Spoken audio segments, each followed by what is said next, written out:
حروی اور تلاوت قرآن۔ ابوالوفا حروی کہتے ہیں، میں بادشاہ کے دربار میں قرآن کی تلاوت کیا کرتا تھا، لیکن درباری توجہ سے نہیں سنتے تھے اور آپس میں باتیں کرتے رہتے تھے۔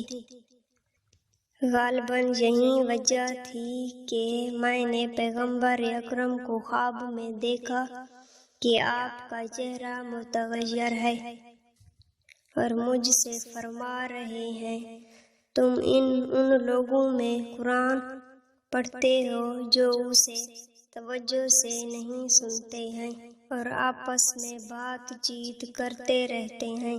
تم نے تلاوت قرآن کے آداب کا خیال نہیں رکھا ہے، لہذا آج کے بعد اب تم اس وقت تک قرآن کی تلاوت نہیں کر سکو گے جب تک اللہ نہ چاہے۔ یہ خواب دیکھ کر میں نیند سے بیدار ہوا تو میں گونگا ہو چکا تھا۔ البتہ مجھے حضرت کے یہ الفاظ، تم اس وقت تک قرآن کی تلاوت نہیں کر سکو گے جب تک اللہ نہ چاہے، کی وجہ سے امید تھی کہ مجھے دوبارہ قوت گوائی مل جائے گی۔ میری قوت گوائی سلب تھی اور اسی حالت میں توبہ و استغفار کرتے ہوئے 4 مہینے گزر گئے، اور ایک مرتبہ جب میں اسی جگہ پر سویا جہاں میں نے خواب میں رسول اللہ کو دیکھا تھا، تو اتنے عرصے کے بعد حضرت دوبارہ میرے خواب میں آئے اور فرمایا، کیا تم نے دل سے توبہ کر لی ہے؟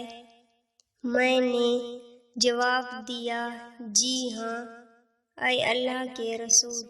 نبی اکرم نے ارشاد فرمایا، جو شخص بھی سچے دل سے اللہ کی جانب رجوع کرتا ہے، اللہ اسے معاف فرما دیتا ہے۔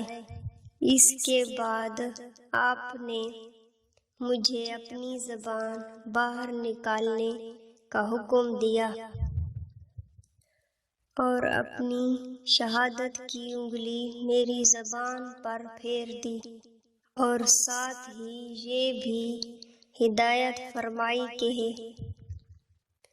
تم جب بھی کبھی کسی قوم یا گروہ کے سامنے قرآن کی تلاوت کرو تو اس وقت تک تلاوت کا یہ سلسلہ جاری رکھا کرو